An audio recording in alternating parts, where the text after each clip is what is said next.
رب صل. بسم اللہ الرحمن الرحیم نحمدہ ونصلی علی رسولہ الکریم. سورہ قصص کا رکوع نمبر 5 اور 20ویں پارے کا رکوع نمبر 8 اس کا ترجمہ ہو چکا. اب آج میں انشاءاللہ اس کی تفسیر شروع کروں گا.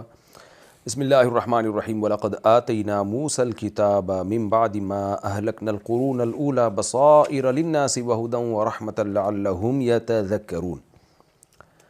پچھلے رکوع میں حضرت موسیٰ علیہ السلام کا فرعون کے ساتھ جو مکالمہ اور آپ کو جو نبوت ملی اور کتاب ملی اس کا تذکرہ تھا. پھر اللہ تعالیٰ نے بتایا کہ فرعون نے کیسے موسیٰ علیہ السلام کی بات کا انکار کیا اور کیسے دنیا میں بھی لعنت اور آخرت میں بھی. آگے اللہ تعالیٰ فرماتے ہیں ہم نے موسیٰ علیہ السلام کو پھر کتاب عطا فرمائی. من بعد ما اہلکنا القرون الاولیٰ، بہت ساری پچھلی بستیوں کو ہلاک کرنے کے بعد. یعنی اس سے پہلے بھی بہت ساری بستیاں ہلاک ہوئی ہیں، ان کے پاس کوئی کتاب نہیں آئی، پیغمبر آئے سمجھاتے رہے لیکن کوئی مستقل کتاب نہیں تھی. تو ان بستیوں کو ہلاک کرنے کے بعد اللہ تعالیٰ نے انسانیت پہ رحم کیا اور موسیٰ علیہ السلام کے ذریعے سے فرعون کو جب ہلاک کیا تو وہ بھی ایک بستی تھی جو ہلاک ہو گئی. اس کے بعد پھر اللہ نے ظالم سے نجات دینے کے بعد موسیٰ علیہ السلام کو کتاب عطا فرمائی جو تورات ہے. بصائر للناس وہدن ورحمہ. اس کتاب کی 3 خاصیتیں تھیں تورات کی. نمبر 1، یہ لوگوں کے لیے بصیرت کا ذریعہ بنی. بصیرت کا مطلب کیا ہوتا ہے؟ آپ کے اندر یہ صلاحیت پیدا ہو جائے کہ آپ سمجھ سکیں کہ صحیح کیا ہے اور غلط کیا ہے. جو لوگ صاحب بصیرت نہیں ہوتے نا، ان کو آپ 100 دفعہ کوئی بات سمجھائیں ان کی سمجھ میں ہی نہیں آئے گی. لیکن جو صاحب بصیرت ہوتے ہیں وہ اشاروں سے بھی بات سمجھ جاتے ہیں. تو آسمانی کتاب کا پہلا کردار کیا ہے؟ آپ کے اندر بصیرت پیدا کر دینا. دوسری بات اللہ فرماتے ہیں وہدن، بصیرت سے اگلا درجہ ہے ہدایت. جب آپ کے اندر صحیح اور غلط بات کو سمجھنے کی بصیرت پیدا ہو جائے تو پھر آپ کو گائیڈ کیا جا سکتا ہے. آپ اس قابل ہوتے ہو کہ آپ کو بتایا جائے کہ یہ صحیح ہے یہ غلط ہے. تو اس کو اللہ نے ہدایت سے تعبیر کیا کہ پہلے بنی اسرائیل میں بصیرت پیدا ہو گئی تورات کے ذریعے، پھر اس بصیرت کا فائدہ یہ ہوا کہ ان کو ہدایت ملنا شروع ہو گئی، صحیح راستہ پتہ چلنا شروع ہو گیا، بھئی یہ صحیح راستہ ہے یہ غلط راستہ ہے. اور اس کے بعد تیسرا درجہ ہوتا ہے رحمت کا. جب آپ صحیح راستے پہ چلتے ہیں تو اللہ کی رحمت ہوتی ہے آپ کے اوپر، دنیا میں بھی برکتیں ملتی ہیں آخرت میں بھی برکتیں ملتی ہیں. تو یہ بہت ہی ایک بہترین ترتیب سے اللہ تعالیٰ نے بیان کیا آسمانی کتابوں کی جو حکمت ہے اس کو. قرآن میں بھی یہی ہے، اگر آپ قرآن پڑھتے ہیں تو آپ میں بصیرت پیدا ہوتی ہے، ورنہ آدمی صاحب بصیرت بنتا ہی نہیں ہے. اس کو پتہ چلتا ہے کہ حق اور باطل کا معیار کیا ہے، اس معیار کے بعد پھر قرآن سے اس کو حق کا پتہ چلنا بھی شروع ہو جاتا ہے، یہ غلط ہے یہ صحیح ہے. اور تیسرے نمبر پہ جب صحیح اور غلط کا پتہ چلتا ہے اور وہ پھر اس پر عمل کرتا ہے تو پھر اللہ کی رحمتیں ہوتی ہیں، دنیا میں بھی اس کو پاکیزہ زندگی ملتی ہے اور آخرت میں بھی پاکیزہ زندگی ملتی ہے. تو یہ آسمانی کتابوں کے جو 3 درجات یہ یاد رکھ لیں، یہ بہت ہی اہم ہیں. اور جس کو آسمانی کتابوں سے تعلیمات نہ ملیں اس میں نہ بصیرت ہوتی ہے، نہ اس میں کو سیدھے راستے کا پتہ چلتا ہے، اور نہ وہ دنیا اور آخرت میں اللہ کی رحمت کا مستحق ہوتا ہے. لعلہم یتذکرون، تاکہ ان کو نصیحت حاصل ہو جائے. وما کنت بجانب الغربی اذ قضینا الی موسیٰ الامر. اب اللہ تعالیٰ موسیٰ علیہ السلام کا یہ واقعہ بیان کر کے نا سید الانبیاء صلی اللہ علیہ وسلم کی نبوت کی دلیل دے رہے ہیں کہ دیکھو اے محمد صلی اللہ علیہ وسلم، آپ کس طرح سے ان کے پر یہ واقعہ سنا رہے ہیں، حالانکہ آپ تو وہاں مغربی جانب موجود ہی نہیں تھے. جب موسیٰ علیہ السلام پر وحی نازل ہو رہی تھی یا موسیٰ علیہ السلام کو جب کتاب مل رہی تھی، کیونکہ یہاں پیچھے کتاب کا ذکر ہے تو یہاں مراد کتاب ہی ہے. موسیٰ علیہ السلام کو کوہ طور کے مغربی جانب اللہ نے بلایا اور وہاں اللہ تعالیٰ نے موسیٰ علیہ السلام کو کتاب تورات عطا فرمائی. تو اللہ فرماتے ہیں ما کنت بجانب الغربی ہی، آپ یعنی مراد کوہ طور ہی ہے، کوہ طور کی مغربی جانب بھی نہیں تھے. اذ قضینا الی موسیٰ الامر، جب ہم موسیٰ کی طرف ایک معاملے کا فیصلہ کر رہے تھے. وہ فیصلہ کیا تھا؟ تورات دینے کا فیصلہ. وما کنت من الشاہدین، یعنی جب آپ لوگوں کو یہ واقعہ بتا رہے ہیں تو اس وقت بھی موجود نہیں تھے آپ وہاں پر. وما کنت من الشاہدین، اور نہ آپ اس صدی میں پیدا ہوئے ہیں کہ ان لوگوں میں سے ہوں. شاہد کا مطلب ان لوگوں میں موجود ہی نہیں تھے آپ سرے سے. یعنی ایسا بھی نہیں ہے کہ اللہ نے ابھی آپ کو ماضی میں لے گیا ہو اور وہ ان علاقوں کو اللہ نے دکھا دیا اور موسیٰ کو تورات دیتے ہوئے دکھا دیا ہو کہ دیکھو ہم تورات دے رہے ہیں، اور نہ آپ اس وقت اس قوم میں تھے کہ وہاں کے لوگوں میں سے آپ کا شمار ہو. اس کے باوجود آپ جب ان کو واقعات سنا رہے ہیں تو ان کو چاہیے کہ مان لیں کہ یہ اللہ کا پیغمبر ہی اس طرح سے آسمانی کتابوں کے واقعات کو بتا سکتے ہیں، کیونکہ یہ تو امی ہیں، نہ لکھنا جانتے ہیں، نہ پڑھنا جانتے ہیں، نہ ان کے یہود و نصارہ سے تعلقات ہیں. یہود و نصارہ تو آپ کے دشمن تھے. تو یہ اس کی علامت ہے کہ یہ اللہ تعالیٰ کے پیغمبر ہیں. فرمایا وما کنت من الشاہدین ولکننا انشأنا قرونا. لاکنہ کس بات کے لیے آتا ہے؟ لاکنہ آتا ہے پچھلے کلام سے ایک وہم پیدا ہو رہا ہے، اس وہم کو دور کرنے کے لیے. جیسے ہم اردو میں بھی لیکن استعمال کرتے ہیں. لیکن کا مطلب کیا ہوتا ہے؟ ہماری ایک بات ہے نا، اس بات سے کوئی وہم پیدا ہوتا ہے تو ہم اس وہم کو دور کرنے کے لیے لیکن کا لفظ اور انگلش میں بٹ کا لفظ استعمال کرتے ہیں. جیسے میں کہہ رہا ہوں کسی کو، کوئی میرے سامنے بندہ کھڑا ہوا ہے کہ بھائی میں تو بڑا رحم دل ہوں، بڑا نرم دل ہوں، میں کسی کو کچھ نہیں کہتا. اب میری اس بات سے ایسا لگتا ہے کہ اچھا کسی کو بھی کچھ نہیں کہتے آپ، جو مرضی آپ کے ساتھ کچھ کرتا رہے، تو آپ فوراً اس وہم کو دور کرنے کے لیے کہتے ہو لیکن بھائی جو بندہ پیسوں کے معاملات میں گڑبڑ کرتا ہے نا، میں اسے نہیں چھوڑتا. تو یہ لیکن کا لفظ اس معنی میں استعمال ہوتا ہے. عربی میں بھی یہ لاکن کا لفظ اسی معنی میں استعمال ہوتا ہے. تو اب اللہ تعالیٰ نے جب یہ بتایا کہ اے نبی آپ تو نہ مغربی کنارے پر موجود تھے وہاں جب تورات مل رہی تھی، نہ بنی اسرائیل میں سے تھے آپ کہ وہاں کھڑے ہو کر آپ یہ حالات اس قوم میں موجود ہوں اور یہ سب کچھ اپنی آنکھوں سے دیکھ رہے ہوں، تو اس سے یہ مفہوم ہو رہا ہے کہ پھر اے اللہ تجھے کیا ضرورت ہے کہ جب یہ موجود بھی نہیں تھے نبی وہاں پہ اور یہ سب کچھ دیکھ بھی نہیں رہے تھے، تو پھر نبی کو تو یہ واقعات کیوں سنا رہا ہے؟ تو ایک عام اصول اور قاعدے کے مطابق، جیسے اللہ تعالیٰ کا عام قاعدہ تو یہ ہے کہ جو اپنی آنکھوں سے واقعات نہیں دیکھتا تو اللہ اس کو نہیں بتاتے، یا تو یہ کتابیں پڑھنی پڑتی ہیں یا اپنی آنکھوں سے دیکھنا پڑتا ہے. تو نبی نے تو نہ کتابیں پڑھی ہیں نہ اپنی آنکھوں سے دیکھا ہے، تو یہ تو معجزاتی طور پر یہ سب کام کیوں کر رہا ہے؟ اس وہم کے لیے اللہ نے ازالے کے لیے آگے فرمایا وَلَٰكِنَّا أَنشَأْنَا قُرُونًا. بات اصل میں یہ ہے کہ ہم نے بہت ساری بستیاں بھیجی ہیں. فَتَطَاوَلَ عَلَيْهِمُ الْعُمُرُ. ان کی مدتیں بہت طویل ہو گئیں، یعنی بہت طویل عرصے تک پیغمبر نہیں آیا، کوئی پیغمبر نہیں آیا، آسمانی کتابیں نہیں آئیں، تو بڑی بستیاں بیچ میں گزر چکی ہیں. تو ہم ان کو اندھیرے میں نہیں رکھ سکتے تھے. یہ واقعات آہستہ آہستہ جو موسیٰ کلیم اللہ کے اور قوم عاد اور قوم سمود کے واقعات ہیں، یہ آہستہ آہستہ ان کے نشان مٹ رہے ہیں. ان کو کتابوں سے آہستہ آہستہ لوگوں نے پڑھنا چھوڑ دیا ہے اور ان سے جو عبرت حاصل ہونی چاہیے تھی وہ حاصل نہیں ہو رہی ہے. تو اس حکمت سے ہم نے کیا کیا، کیونکہ بہت طویل عرصہ گزر چکا ہے، تو آگے جواب محذوف ہے. جواب محذوف ہے کہ ہوا یہ ہے، جواب محذوف ہے کہ اس بیس پہ ہم نے آپ کو پیغمبر بنایا ہے تاکہ یہ سارے واقعات دوبارہ زندہ ہوں. کیونکہ مادہ پرست لوگوں کو تاریخ کے ان پہلوؤں سے کوئی دلچسپی نہیں ہوتی. مادہ پرست لوگ تو ہسٹری بھی کسی اور عنوان سے پڑھتے ہیں. مادہ پرست تو جب یہ فرعون اور موسیٰ علیہ السلام کا واقعہ بتائے گا نا، تو ایک ہسٹری کے طور پر ایسے بتا دے گا جیسے اتفاق سے کچھ ہو گیا، اس کو اللہ کی طرف نسبت نہیں کرے گا. وہ قوم عاد اور قوم سمود کے کھنڈرات کو دیکھ کے ہسٹری لکھے گا، بولے گا ونس اپون اے ٹائم ایک عذاب آ گیا تھا. تو اس لیے اللہ نے فرمایا کہ اصل میں بات یہ ہے کہ ہم آپ کو یہ واقعات نہ سناتے، کیونکہ آپ تو وہاں موجود بھی نہیں تھے، بنفس نفیس اپنی آنکھوں سے دیکھ بھی نہیں رہے تھے. لیکن بات یہ ہے کہ بہت بستیاں گزر چکی ہیں جن کا زمانہ بہت طویل ہو چکا ہے، تو اس سے یہ تاریخی نشانات آہستہ آہستہ مٹ جائیں گے، ان کا تذکرہ لوگ چھوڑ دیں گے.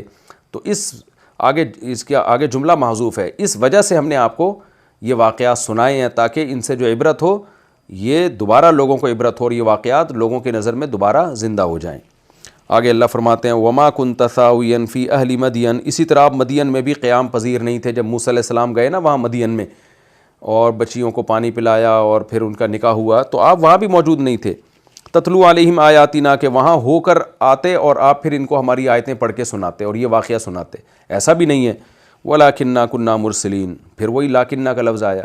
لیکن بات یہ کہ ہم نے پیغمبر بنا کے کسی کو بھیجنا تھا. یعنی اس کا اصولی بات تو یہ تھی کہ جب آپ وہاں موجود نہیں تھے تو آپ کو یہ مدین کا واقعہ نہ سنایا جاتا، کیونکہ اللہ کی عادت نہیں ہے کہ جو موجود نہ ہو یا کسی نے کتاب میں واقعہ بھی نہ پڑھا ہو اللہ اس کو وحی کے ذریعے بتا دے. اللہ کی عادت نہیں ہے. یہی وجہ ہے کہ ہمیں جب کوئی ہسٹری سے کوئی واقعہ پڑھنا ہوتا ہے یا تو ہم کتاب میں پڑھتے ہیں یا کسی نے اپنی آنکھوں سے کچھ دیکھا ہو تو اس سے سنتے ہیں ہم، یا ہم نے خود کوئی واقعہ اپنی آنکھوں سے دیکھ لیا ہو. تو اللہ کہتے ہیں کہ آپ موجود نہیں تھے، لیکن پھر یہ سب کچھ کیا کیوں ہم نے؟ کیوں؟ کننا مرسلین، ہم بھیجنے والے تھے کسی کو، یعنی پیغمبر بنا کے. اور اس کی وجہ بھی پچھلی آیت میں بیان ہو گئی کہ بستیوں پہ بڑا طویل وقت گزر چکا ہے گمراہی میں، کوئی آسمانی کتاب نہیں آئی، کوئی جدید پیغمبر نہیں آیا. تو ہم یہ چاہتے تھے کہ پیغمبر کو بھیجیں اور پھر پیغمبر پر ہم وحی نازل کریں، اور یہ وحی سے دو کام ہوں گے. ایک یہ وحی اس پیغمبر کی نبوت کی بھی دلیل ہوگی کہ انہوں نے دیکھے نہیں ہیں لیکن کیسے بہترین انداز سے بیان کر رہے ہیں، اور ان واقعات سے میں جو عبرت کا سامان ہے، ان واقعات کو جو رونما کیا گیا انسانیت کی ہدایت کے لیے، وہ ہدایت کے اسباق دوبارہ زندہ ہو جائیں۔ پھر آگے اللہ فرماتے ہیں اسی مضمون کو، وَمَا كُنْتَ بِجَانِبِ الطُّورِ إِذْ نَادَيْنَا، اے نبی جب طور میں ہم موسیٰ کو پکار رہے تھے، اِذْ نَادَيْنَا، جیسے قرآن میں آتا ہے کہ ہم نے پکارا نا موسیٰ علیہ السلام کو، انی انا اللہ رب العالمین، تو اے نبی آپ اس وقت وہاں موجود بھی نہیں تھے، پھر وہاں لیکن کا لفظ اللہ لے کر آئے، جب آپ وہاں موجود نہیں تھے تو پھر ہم نے آپ کو یہ واقعہ کیوں سنا دیا بھائی؟ کیوں؟ وَلَٰكِن رَحْمَةً مِّن رَبِّكَ، لیکن تیرے رب کی ایک رحمت ہے کہ آپ وہاں موجود نہیں ہیں، پھر بھی اللہ آپ کو وہ واقعہ سنا رہا ہے جو عام عادت کے خلاف چل رہا ہے۔ اللہ تعالیٰ آپ کے لیے خاص جو ہے نا اس واقعے کو اللہ نے آسمان سے نازل کر کے وہی بنا کے اتارا آپ پر، تو وجہ اس کی ہے کہ رحمتً من ربک، تیرے رب کی رحمت ہے۔ ایک تو یہ حکمت ہے اس میں کہ اللہ آپ پر رحم کرنا چاہتا ہے، آپ کو انسانیت کا رہبر بنانا چاہتا ہے۔ دوسرا لتنذر قوما ما، تاکہ آپ ڈرا دیں کہ ایسی قوم کو ما اتاہم من نذیر، جن کے پاس کوئی ڈرانے والا نہیں آیا من قبلک، آپ سے پہلے، یعنی مشرکین مکہ کے پاس تو کوئی پیغمبر نہیں آیا اتنے عرصے سے، تاکہ آپ ان کو ڈرا دیں۔ لعلہم یتذکرون، شاید کہ ان لوگوں کو نصیحت حاصل ہو جائے۔ تو تین حکمتیں اللہ نے بیان کی ہیں لاکنہ کے لفظ سے، کہ آپ وہاں موجود نہیں تھے، تورات جب مل رہی تھی اس وقت بھی موجود نہیں تھے، جب موسیٰ علیہ السلام کو اللہ نبی بنا رہا تھا کوہ طور پہ، انی انا اللہ رب العالمین کہہ رہا تھا، اس وقت بھی موجود نہیں تھے۔ اسی طرح جب موسیٰ مدین گئے اور وہاں 10 سال بکریاں چرائیں، اس وقت بھی موجود نہیں تھے۔ تو اس کا تقاضا یہ تھا کہ ان واقعات پر آپ مطلع نہ ہوتے، کیونکہ نہ آپ کتاب پڑھنا جانتے ہیں، نہ آپ کے یہود و نصارہ سے تعلقات ہیں جو آپ کو یہ واقعات بتائیں۔ آپ کی تو اب یہ بھی مکہ کی صورتیں ہیں، وہاں تو یہود و نصارہ تھے بھی نہیں، مکہ میں سارے مشرکین تھے، لیکن ہوا کیا ہے، پھر بھی ہم آپ کو یہ واقعات سنا رہے ہیں۔ ایک وجہ اللہ نے بیان کی، انشأنا قرونا فتطاول علیہم العمر، بہت ساری بستیاں گزر چکی ہیں جن کا لمبا زمانہ گزر چکا ہے، اور اس دور میں ان کے پاس کوئی ہدایت نہیں ہے، اور یہ واقعات بھی انہوں نے نہیں سنے، تو یہ واقعات آہستہ آہستہ لوگوں کی نظروں سے محو ہو جاتے۔ دوسرا وَلَٰكِنَّا كُنَّا مُرْسِلِينَ، ہم چاہتے تھے کہ کسی کو پیغمبر بنا کے بھیجیں تاکہ ہدایت زندہ ہو۔ اور تیسری بات کہ رحمتً من ربک، آپ کے رب کی آپ پر رحمت ہو۔ اور چوتھی بات لِتُنذِرَ قَوْمًا مَّا أَتَاهُم مِّن نَذِيرٍ مِّن قَبْلِكَ، ان لوگوں کو ڈرا دیں جن کے پاس اب تک ڈرانے والا کوئی آیا نہیں ہے، جس کی وجہ سے وہ غفلتوں میں پڑے ہوئے ہیں۔ آگے اللہ تعالیٰ فرماتے ہیں، ایک اور وجہ بیان کرتے ہیں نبی صلی اللہ علیہ وسلم کی نبوت کی۔ وہ وجہ یہ ہے کہ کچھ گناہ ایسے ہوتے ہیں جن کو یہ سمجھنے کے لیے کہ یہ گناہ ہیں ہمیں پیغمبر کی تعلیمات کی ضرورت نہیں ہوتی، بلکہ عقل فیصلہ کر دیتی ہے کہ یہ غلط کام ہے، جیسے قتل ہے، جھوٹ بولنا ہے، ماں باپ کی نافرمانی ہے، بے وفائی ہے، یہ سارے وہ اخلاقی جرم ہیں جو پوری دنیا میں جرم سمجھے جاتے ہیں۔ تو اللہ تعالیٰ اگر پیغمبر کو نہ بھی بھیجتے تو مشرکین مکہ کی شرک کی وجہ سے تو پکڑ ہونی تھی بہرحال۔ دیکھیں نماز، روزہ، زکوٰۃ، یہ تو ایسی چیزیں ہیں جو پیغمبر کے بتائے بغیر سمجھ میں آتی نہیں ہیں۔ تو اسی وجہ سے کہتے ہیں نا اسلام کے جو احکامات ہیں، تفصیلی احکام، ان کا سوال جب ہی ہوگا جب اللہ نے کسی کو پیغمبر بنا کے بھیجا بھی ہو۔ نبی صلی اللہ علیہ وسلم نے کی بھی حدیث ہے، قرآن سے بھی پتہ چلتا ہے کہ جن لوگوں کے پاس پیغمبر کی تعلیمات ہی نہیں پہنچی اسلام کے حوالے سے، ان سے قیامت کے دن اسلام کے بارے میں سوال نہیں ہوگا۔ لیکن کچھ برائیاں ایسی ہیں جو عقل کہتی ہے کہ یہ بری ہے، جیسے شرک کو عقل کہتی ہے کہ یہ بری چیز ہے، قتل نفس کو عقل کہتی ہے کہ یہ بری چیز ہے، لہذا کسی کافر کو اسلام کی دعوت نہیں پہنچی لیکن اس نے کسی انسانی جان کا قتل کر دیا ناحق، تو اس کافر سے قیامت کے دن اس قتل کے بارے میں سوال ہوگا۔ وہ یہ نہیں کہہ سکتا کہ مجھے کسی نے بتایا ہی نہیں تھا کہ جی قتل بری چیز ہے، کوئی پیغمبر ہی نہیں آیا، یہ نہیں کہہ سکتا وہ کافر۔ اللہ کہے گا یہ تو تیری عقل کہتی ہے، کیونکہ تجھے کوئی مار دیتا تو کیا اس کو ایکسیپٹ کر لیتا کیا تو؟ تو کچھ برائیاں ایسی ہوتی ہیں جو عقل کہتی ہے کہ یہ بری ہیں، اور کچھ برائیاں ایسی ہوتی ہیں کہ انسان عقل کے ذریعے وہاں تک نہیں پہنچ سکتا، جب تک پیغمبروں کی تعلیمات نہ ہو آپ نہیں فیصلہ کر سکتے کہ یہ، جیسے سود ہے، سود حرام ہے، عقل سے نہیں پتہ چلتا، پیغمبروں نے بتایا تو پتہ چلتا ہے کہ بھئی سود حرام ہے، اور بہت سارے اس طرح کے مسائل ہیں۔ تو اب اس آیت میں اللہ تعالیٰ بیان یہ کر رہے ہیں کہ مشرکین مکہ کے پاس اگر پیغمبر نہ آتے تو بھی مشرکین مکہ کچھ اخلاقی جرائم میں مبتلا تھے، جیسے بچیوں کو زندہ دفن کر دینا، ناحق قتل کر دینا، قبائلی جنگ میں ایک شخص نے قتل کیا تو قاتل کے علاوہ اس کے رشتہ داروں کو بھی قتل کر دینا، اس طرح کے بہت سارے اخلاقی جرائم تھے ان کے اندر. اسی طرح شرک کرنا, بتوں کی عبادت کرنا, تو یہ بھی عقل کہتی ہے کہ یہ غلط ہے. تو اللہ فرماتے ہیں کہ اگر ہم تمہیں پیغمبر کو بھیجے بغیر ہی ہلاک کر دیتے, یعنی پیغمبر نہ بھیجتے اور تم ان اخلاقی جرائم پر ہم قیامت کے دن پکڑتے, جو پکڑنا بالکل ٹھیک ہوتا, لیکن تم کیا بہانہ کرتے, تم کہتے کہ اللہ تو نے کوئی پیغمبر کیوں نہیں بھیجا ہمارے درمیان, جو پیغمبر آ کے ہمیں بتا دیتا کہ بت پرستی بری چیز ہے, انسانی جان کا ناحق قتل کرنا بری چیز ہے. تو اگر پیغمبر بھیج دیتا تو ہم چھوڑ دیتے یہ جرائم. تو اللہ کہتے ہیں کہ اگر ہم پیغمبر نہ بھیجتے نا, تم نے قیامت کے دن یہ باتیں کرنی تھیں جو کہ یقیناً غلط تھی, لیکن اب ہم نے پیغمبر بھیج کر یہ حجت بھی تم پہ تمام کر دی ہے. اب تم یہ بھی نہیں کہہ سکتے کہ ہم قتل نفس کرتے تھے, بت پرستی کرتے تھے, تو ان چیزوں کی برائی بیان کرنے والا کوئی پیغمبر نہیں آیا, تو ہم نے اب پیغمبر بھیج دیا ہے. تو اگر یہ باتیں نہ ہوتی نا کہ تم نے قیامت کے دن ہم سے اگر ہم پیغمبر نہ بھیجتے تو تم نے قیامت کے دن ہم سے یہ کہنا تھا کہ اللہ تو نے کوئی پیغمبر کیوں نہیں بھیجا. تو تم نے یہ کہنا تھا اس لیے ہم نے پیغمبر بھیج دیا ہے. اگر تم نے یہ کہنا نہ ہوتا تو ہو سکتا ہے ہم پیغمبر نہ بھیجتے, تمہیں ایسے ہی چلتے رہنے دیتے. تو یہ مفہوم ہے اس آیت کا. اب میں اس کا ترجمہ کرتا ہوں تاکہ سمجھ میں آئے بات. وَلَوْلَا أَن تُصِيبَهُم مُّصِيبَةٌ بِمَا قَدَّمَتْ أَيْدِيهِمْ, اللہ فرماتے لولا کا مطلب اگر یہ بات نہ ہوتی کہ ان کو کوئی مصیبت پہنچتی بما قدمت ایدیہم, ان اعمال کی وجہ سے جو ان کے ہاتھوں نے آگے بھیجے ہیں, جو برے اعمال, بت پرستی, قتل نفس, بچیوں کا زندہ دفن کر دینا, تو ان برے اعمال کی وجہ سے اگر ان کو کوئی مصیبت پہنچتی فیقولو, تو یہ جواب میں کیا کہتے, ربنا لولا ارسلت الینا رسولا, اے اللہ تو نے ہمارے پاس کوئی پیغمبر کیوں نہیں بھیجا, فنتبع آیاتک, ہم اس پیغمبر کو فالو کرتے, ونکون من المؤمنین, ہم اس پر ایمان لے آتے اور ان برائیوں سے بچ جاتے. تو نے ایسا کیوں نہیں کیا, تو تو ارحم الراحمین ہے, تو تو غفور الرحیم ہے, تجھے چاہیے تھا کہ کوئی پیغمبر بھیج دیتا. تو اللہ کہتے ہیں اگر یہ بات نہ ہوتی نا تو لما ارسلنا رسولا, آگے اس کی جملہ محذوف ہے, تو ہم بھی پیغمبر نہ بھیجتے, لیکن ہم نے پیغمبر تمہارے فائدے ہی کے لیے بھیجا ہے تاکہ وہ تمہیں ان اخلاقی برائیوں سے بچائے اور تم جہنم میں جانے سے بچ جاؤ. اب کمال کی بات یہ ہے کیونکہ اللہ کا علم تو کامل ہے نا, اللہ کو پتا تھا اگر میں پیغمبر نہ بھیجتا انہوں نے یہ باتیں کرنی تھیں, تو اللہ کہتے ہیں پھر اگر یہ باتیں نہ کرنی ہوتی تو ہم نہ بھیجتے پیغمبر, لیکن تم نے یہ باتیں کرنی تھیں تو اس لیے ہم نے حجت مکمل تمام کرنے کے لیے پیغمبر کو بھیجا ہے تاکہ اب یہ بات بھی تم قیامت کے دن نہ کر سکو. تو یہ اور زیادہ حجت تمہارے اوپر تمام ہو گئی ہے.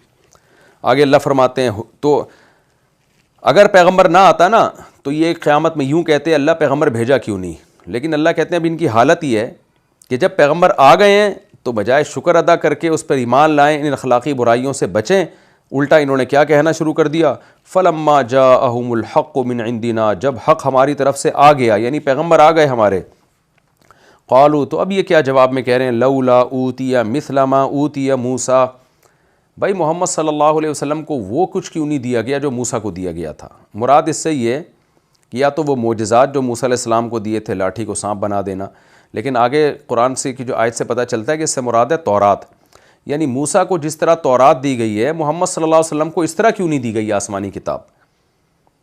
یہ تو آہستہ آہستہ کر کے کیوں نازل ہو رہی ہے بھائی, یہ تو موسیٰ کے واقعات بتاتے ہیں تورات, یعنی کیونکہ مشرکین بھی جانتے تو تھے نا موسیٰ علیہ السلام عیسیٰ علیہ السلام کو, یہود و نصارہ سے جب ان کے تجارتی سفر ہوتے تھے ان کو پتہ تھا کہ بھئی ان میں کوئی پیغمبر آئے ہیں, تو اور ان کو تورات ملی تھی, تو اس کا نہ اقرار کرتے تھے نہ انکار کرتے تھے, اور اگر اقرار کر بھی لیتے تو ایک تاریخی حیثیت سے اقرار کر لیتے. تو اب یہ نبی سے کیا کہہ رہے ہیں کہ بھئی نبی صلی اللہ علیہ وسلم کو ایسے کتاب کیوں نہیں ملی جیسے موسیٰ کو تورات ملی تھی.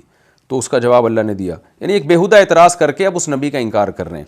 اللہ فرماتے ہیں اولم یکفروا بما اوتی موسیٰ من قبل, تو کیا انہوں نے انکار نہیں کیا اس کتاب کا جو موسیٰ کو پہلے دی گئی تھی. یعنی مشرکین مکہ یہ بات کرتے ہوئے اس وقت اچھے لگتے جب یہ کہتے کہ ہم موسیٰ کلیم اللہ پر ایمان رکھتے ہیں, ہم تورات کو آسمانی کتاب مانتے ہیں, تورات میں جو توحید سے متعلق مضمون ہے, بت پرستی کی مخالفت ہے, ہم اس کو صحیح سمجھتے ہیں, کیونکہ تورات تو بت پرستی نہیں سکھاتی. آج بھی یہودی بت پرست نہیں ہوتے, آسمانی مذاہب ہمیشہ بت پرستی سے دور رہیں. تو اللہ کہتے ہیں کہ یہ بات اس وقت ان کی درست ہوتی جب ان کا تورات پر ایمان ہوتا, پھر یہ کہتے درست تو پھر بھی نہیں ہوتی, لیکن یہ کسی حد تک کہنے کے مجاز ہوتے کہ تورات کے بارے میں کہتے ہم مانتے ہیں، لیکن محمد صلی اللہ علیہ وسلم اگر تورات کی طرح فوراً آسمانی کتاب لے آتے تو ہم اس قرآن کو بھی مان لیتے. تو اللہ کہتے ہیں وَلَمْ يَكْفُرْ بِمَا أُوتِيَ مُوسَىٰ مِن قَبْلُ، کیا انہوں نے انکار نہیں کیا اس کتاب کا جو موسیٰ کو پہلے دی گئی ہے؟ اس کو کون سا یہ لوگ مانتے ہیں، تو اس کو مان نہیں رہے اور اب اس بیس پہ قرآن کا انکار کر رہے ہیں. تو ایک کیسی ضد اور ہٹ دھرمی کی بات ہے. بلکہ ان دونوں کتابوں کے بارے میں انہوں نے کیا کہا، تورات کے بارے میں بھی اور قرآن کے بارے میں بھی، قالوا سحرانی، یہ دو جادو ہیں، تورات بھی اور قرآن بھی، تظاہرا، جو دونوں ایک دوسرے کے موافق ہیں. کیونکہ تورات اور قرآن کی آیتیں ملتی جلتی ہیں، انداز، میں نے جیسے پہلے بھی یہ مضمون بتایا نا کہ آسمانی کتابوں کا انداز بیان بالکل سیم ہوتا ہے، تو ان کی بلاغت اور وہ بالکل سیم ہوتی ہے. وہ تو جو آسمانی کتابوں کے خوب دسترس رکھتے ہیں نا وہ جانتے ہیں یہ بات. جیسے نجاشی نے نہیں قرآن سن کے کہا تھا کہ یہ تو بالکل تورات جیسا ہے. اور میں نے ایک مثال بھی دی تھی، ڈاکٹر حمید اللہ بڑے ایک اسکالر گزرے ہیں حیدرآباد دکن کے، ان کی بڑی ریسرچ تھی آسمانی کتابوں پہ بھی قرآن پہ بھی، یعنی ایک الگ حیثیت سے ریسرچ تھی. تو انہوں نے بھی اس بات کا اعتراف کیا ہے کہ تورات انجیل کے جب آپ مطالعہ کرتے ہیں اور قرآن، تو آپ کو لگتا ہے کہ یہ اللہ کا، تینوں اللہ ہی کے کلام ہے. اگرچہ اس میں بہت تحریف ہوئی ہے تورات اور انجیل میں بھی، لیکن انداز بیان سیم ہے. تو کہتے تھے مشرکین، کہتے تھے یہ تو دو جادو ہیں، دو بالکل ایک دوسرے کے موافق ہیں. وقالوا انا بکل کافرون، کہتے ہیں ہم تو ہر ایک کا انکار کرتے ہیں. تو اللہ کہتے ہیں یہ نالائق تو نہ تورات کو مانتے ہیں اور نہ انجیل کو، نہ قرآن کو مانتے ہیں. اب اللہ بتا رہا ہے مشرکین مکہ کو کہ تم تو سرے سے ہدایت کے نزول ہی کے منکر ہو، تم تورات کو بھی نہیں مانتے اور قرآن کو بھی نہیں مانتے. تو ایک الزامی دلیل سے جواب دیا جا رہا ہے. میں پہلے اس کو مثال سے سمجھاتا ہوں، پھر یہ آیت آپ کی سمجھ میں آئے گی. اس کی مثال ایسے ہے جیسے محلے میں کوئی ڈاکٹر ہو، لوگ علاج کے لیے اس کے محتاج ہیں. دو ڈاکٹر ہیں فرض کریں محلے میں آپ کے، لوگ علاج کے لیے اس کے محتاج ہیں. ظاہر ہے ڈاکٹر ہی کے پاس جائیں گے نا لوگ علاج کے لیے. جب کوئی بڑی بیماری ہوتی ہے تو عام آدمی کو تو پتہ ہی نہیں ہوتا یہ بیماری ہے کیا، ڈاکٹر ہی بتاتا ہے اس کا یہ ٹیسٹ ہے، یہ میڈیسن ہے. اب پورے علاقے میں دو ہی ڈاکٹر تھے. اب آپ کو کوئی بیماری ہوئی، عام لوگوں نے اس کے ٹوٹکے بتائے، نسخے بتائے، آپ کو شفا نہیں مل رہی، تو آپ جا رہے ہیں ڈاکٹر کے پاس. تو ایک بندہ آیا بڑا افلاطون اور بقرات بن کے اور آپ کو کہنے لگا کہ بھائی آپ اس ڈاکٹر کے پاس کیوں جا رہے ہو، یہ تو 2 نمبر ہے، یہ تو ایسا ہے، یہ تو ویسا ہے. تو آپ نے کہا چلو اس دوسرے کے پاس چلا جاتا ہوں. اس نے کہا بھائی وہ بھی 2 نمبر ہے. تو آپ بولے کہ بھائی تو لے آ پھر کوئی اچھا ڈاکٹر مجھے بتا دے. نہ تو تیرے پاس ڈاکٹر ہے تو میں اب قصائی سے تو علاج نہیں کرا سکتا نا، یا میں کوئی انجینئر یا میکینک سے تھوڑی علاج، جو میکینیکل انجینئر ہے یا الیکٹریکل انجینئر ہے یا سول انجینئر ہے، میں اس سے تو نہیں علاج کراؤں گا نا. اس کا کیا کام ہے؟ میں تو بھائی میرے پاس تو یہی آپشن ہے، ان 2 ڈاکٹروں کے علاوہ میں کسی کے پاس جا نہیں سکتا. یا تو بھائی تو مجھے کوئی تیسرا ڈاکٹر بتا دے، ورنہ یہ اس کی علامت ہے تو چاہتا ہی نہیں ہے کہ میں زندہ رہوں، تو مجھے مارنا چاہتا ہے، اس لیے تو مجھے ہر ڈاکٹر سے ہٹا رہا ہے. تو یہاں بھی قرآن ایک زبردست دعویٰ کرتا ہے اور بالکل یہ زمینی حقیقت سے میچ کرتا ہے.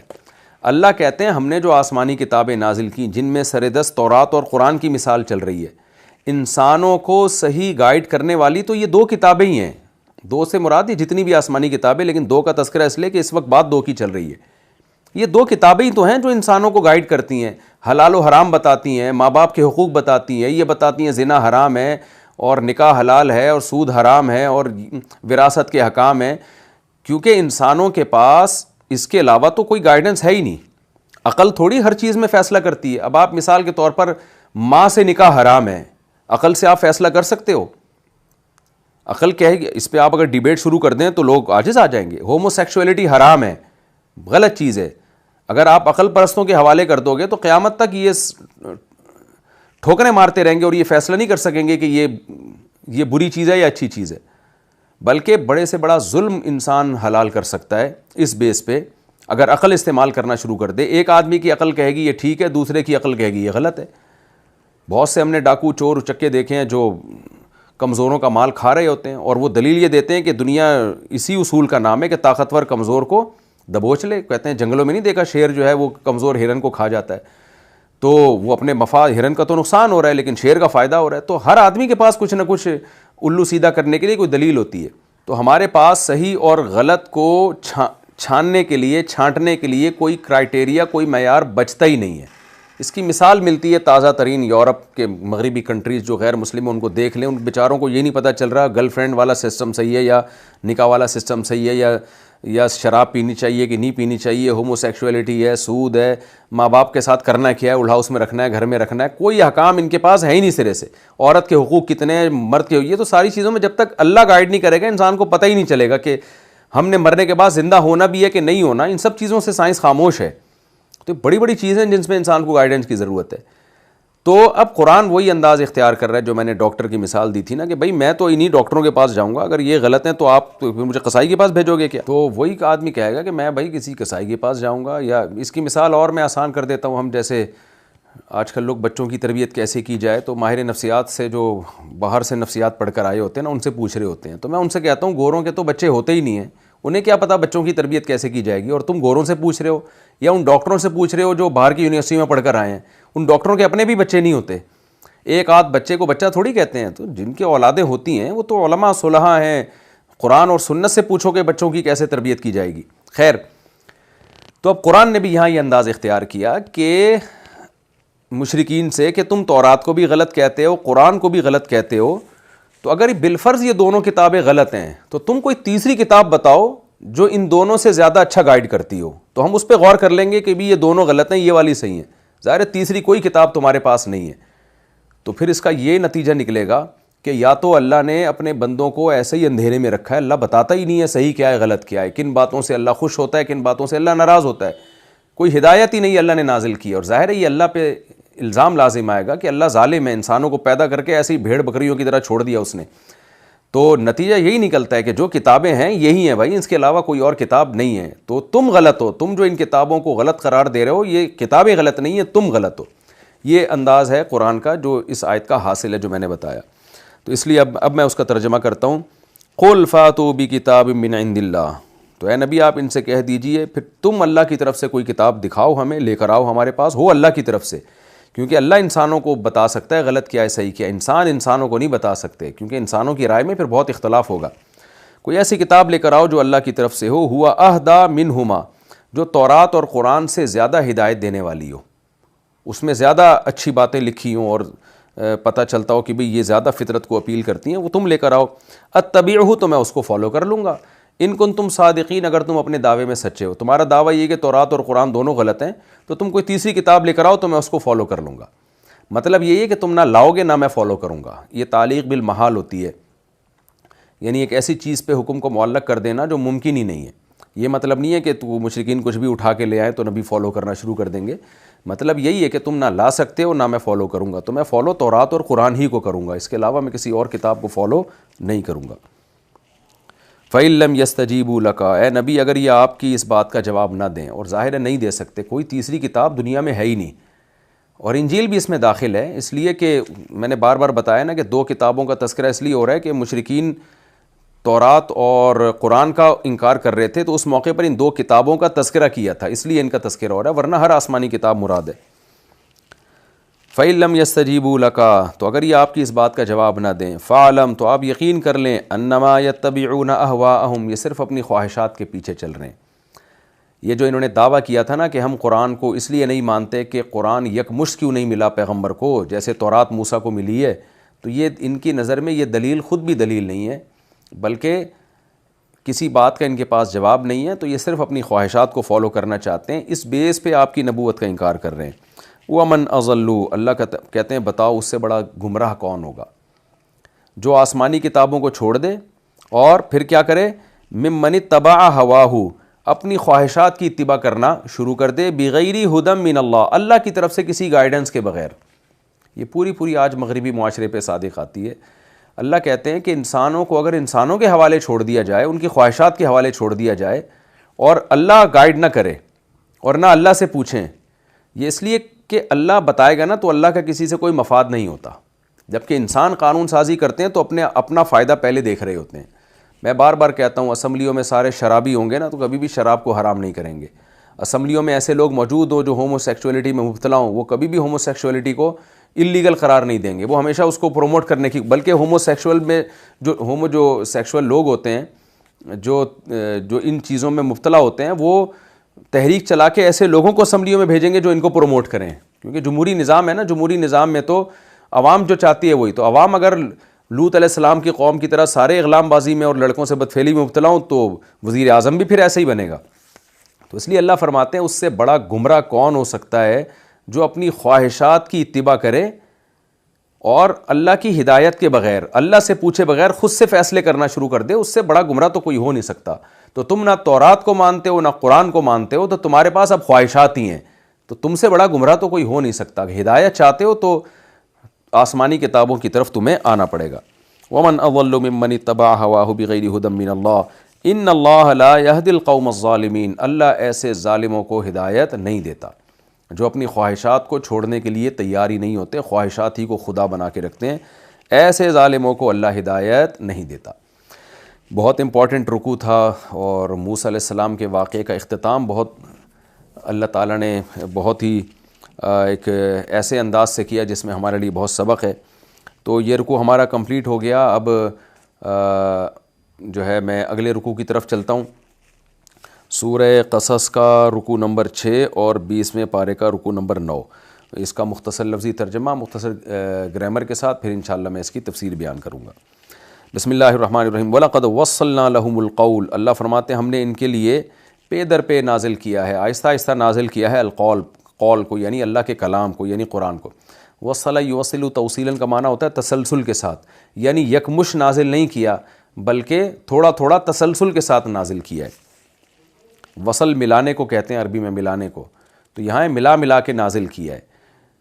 جیسے وہ کہتے تھے نا کہ تورات کی طرح اکٹھا کیوں نہیں مل گیا, تو اکٹھا بھی نہیں ملا اور ایسا بھی نہیں ملا کہ ایک آیت آج نازل ہوئی ایک 10 سال کے بعد نازل ہو رہی ہے, بلکہ کنٹینیو یہ قرآن کا سلسلہ چلتا رہا ہے. ہاں وقتی طور پر کچھ دنوں کے لیے اللہ نے وہی روک لی ہو تو ایک الگ بات ہے. لعلہم یتذکرون, تاکہ ان کو نصیحت حاصل ہو. الذین آتیناہم الکتاب من قبلہ, وہ لوگ جن کو ہم نے اس قرآن سے پہلے کتاب دی ہے, ہم بہ یؤمنون, وہ اس پر ایمان لاتے ہیں. وَإِذَا يُتْلَىٰ عَلَيْهِمْ, جب ان پر تلاوت کی جاتی ہے یعنی قرآن کی آیتیں, قالوا, تو وہ کہتے ہیں آمنا بہ, ہم اس قرآن پر ایمان لائے, انہ الحق من ربنا, یہ برحق ہے ہمارے رب کی طرف سے ہے, انا کننا من قبلہ مسلمین, ہم تو اس سے پہلے ہی فرما بردار ہو چکے تھے. تفسیر میں ڈیٹیل آئے گی انشاءاللہ. اولئک یؤتون اجرہم, یہ وہ لوگ ہیں جن کو ان کا اجر دیا جائے گا مرتین, دگنا کر کے, بما صبروا, اس لیے کہ انہوں نے صبر کیا, ویدرؤون بالحسنہ, اور یہ دور کر, درع یدرؤ کا معنی دور کرنا, اور یہ دور کرتے ہیں نیکی کے ذریعے السیئہ, برائی کو. ومما رزقناہم, اور جو رزق ہم نے ان کو دیا ہے, ينفقون, اس میں سے خرچ کرتے ہیں. مما وہی بات ہے, من ما تھا اصل میں. وَإِذَا سَمِعُوا اللَّغْوَ, اور جب یہ لغو بات سنتے ہیں, اعرضوا عنہ, اس سے اعراض کرتے ہیں. وقالوا, اور کہتے ہیں, لنا اعمالنا, ہمارے لیے ہمارے اعمال, ولکم اعمالکم, تمہارے لیے تمہارے اعمال, سلام علیکم, تم پر سلامتی ہو, لا نبتغی الجاہلین, ہم جاہلوں کے درپے نہیں ہوتے. ابتغاء, یبتغی کا معنی تلاش کرنا, کسی کے پیچھے پڑ جانا, تو ہم جاہلوں کے پیچھے نہیں پڑتے. انک لا تہدی, اے محمد صلی اللہ علیہ وسلم آپ ہدایت نہیں دے سکتے, من احببتا, اس کو جس سے آپ محبت کرتے ہوں, ولکن اللہ, لیکن اللہ تعالیٰ, یہدی من یشاء, جس کو چاہتا ہے ہدایت دیتا ہے, وہو اعلم بالمہتدین, اور وہ خوب جانتا ہے ہدایت یافتہ لوگوں کو. وقالوا, اور یہ لوگ کہتے ہیں, ان نتبع الہدی, اگر ہم ہدایت کی اتباع کریں گے, معک, آپ کے ساتھ, نتخطف من ارضنا, تو اپنی زمین یعنی مکہ سے ہم اچک لیے جائیں گے. خطیفہ اچکی ہوئی چیز کو کہتے ہیں, اور تخطف یا تخطف اچکنا, نتخطف فعل مجہول ہے, ہم اچک لیے جائیں گے یعنی ہمیں ہماری زمین سے ملک بدر کر دیا جائے گا. اولم نمکن, کیا نہیں ہم نے ٹھکانہ دیا, مکن یمکنو کئی دفعہ گزر چکا ہے, کیا ہم نے ان کے لیے ٹھکانہ نہیں دیا, حرمن, حرم کو, آمنن, امن والا, یعنی کیا ہم نے ان کے لیے حرم میں ان کو ٹھکانہ نہیں دیا, ایسا حرم جو امن والا ہے. یعنی یہ کہتے ہیں نا ہم یہاں حرم سے نکال دیے جائیں گے اگر ہم اسلام قبول کر لیا, تو اللہ کہتے ہیں حرم کو تو میں تو امن, جو امن والا ہے حرم, اس میں مضبوط ٹھکانہ ہم نے ہی تو ان کو دیا ہے, تو جو ان کو ٹھکانہ دے سکتا ہے وہ نکال نہیں سکتا کیا. یجبا الیہ, کھچائی جاتی ہیں اس کی طرف, ثمرات کل شیء, ہر طرح کے پھل. جبا یجبی کا معنی کھینچنا, یجبا کھینچ کے لایا جانا, یوں اس کا آسان ترجمہ ہوگا کہ پوری دنیا سے چیزیں کھینچی چلی یعنی لائی جاتی ہیں, جیسے تجارت کے ذریعے لائی جاتی تھی نا مختلف چیزیں. یجبا الیہ ثمرات کل شیء, ہر طرح کے پھل ان کی طرف لائے جاتے ہیں. رزقا من لدنا، ہماری طرف سے بطور رزق ہے، ولکن اکثرهم لا یعلمون، لیکن اکثر لوگ اس حقیقت کو نہیں جانتے۔ وکم اہلکنا من قریۃ، اور کتنی ہی بستیاں ایسی ہیں جن کو ہم نے ہلاک کر دیا، بطیرت معیشتہا، معیش زندگی کو کہتے ہیں، عیش زندگی کو، جو اپنی زندگی میں بطیرت بڑی اتراتی تھیں۔ بطیرہ یبترو یعنی اترانے والی، اترانا، بطرن تکبر کو بھی کہتے ہیں، جو یعنی اپنی معاش میں جو ہے نا بڑے اترا کے رہتے تھے وہ لوگ۔ فَتِلْكَ مَسَاكِنُهُمْ، بس یہ ان کی بستیاں ہیں تمہارے سامنے، لم تسکن، ان بستیوں میں نہیں رہا گیا، من بعدہم، ان لوگوں کے بعد، الا قلیلا، مگر بہت تھوڑا وقت، وَكُنَّا نَحْنُ الْوَارِثِينَ، اور بے شک ہم ہی وارث ہوئے ان بستیوں کے۔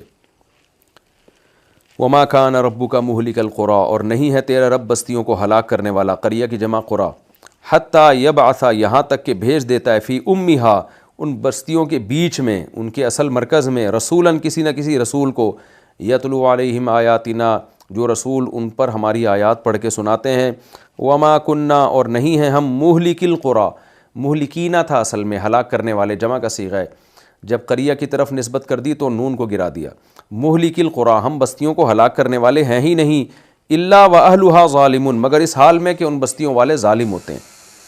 وما اوتیتم من شیء، اور نہیں دیے گئے تم، من شیء، کوئی بھی چیز، سوری ما کا مطلب موصولہ ہے ما، اور جو کچھ تم دیے گئے ہو، من شیء، کوئی بھی چیز، یعنی دنیا کی نعمتوں میں سے کوئی بھی چیز تم دیے گئے ہو، فمتاع الحیات الدنیا، تو یہ دنیا کی زندگی کا تھوڑا سا سامان ہے، وزینتھا، اور یہ دنیا کی زینت ہے، وما عند اللہ خیر، اور جو کچھ اللہ کے پاس ہے وہ بہتر ہے، وہ ابقا، یہ اس میں تفضیل ہے دونوں، خیرن بھی اور ابقا بھی، وہ زیادہ بہتر ہے، وہ ابقا، اور زیادہ باقی رہنے والا ہے، افلا تعقلون، تو تم عقل سے کام کیوں نہیں لیتے۔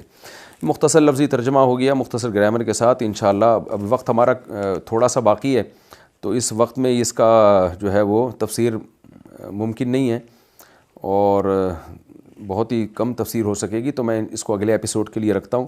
تو انشاءاللہ اگلے ایپیسوڈ میں سورہ قصص کا رکوع نمبر 6 اور 20ویں پارے کا رکوع نمبر 9 انشاءاللہ میں اس کی تفسیر شروع کروں گا۔ اللہ تعالی ہمیں سمجھنے کی، عمل کی توفیق عطا فرمائے۔ وما علینا الا البلاغ۔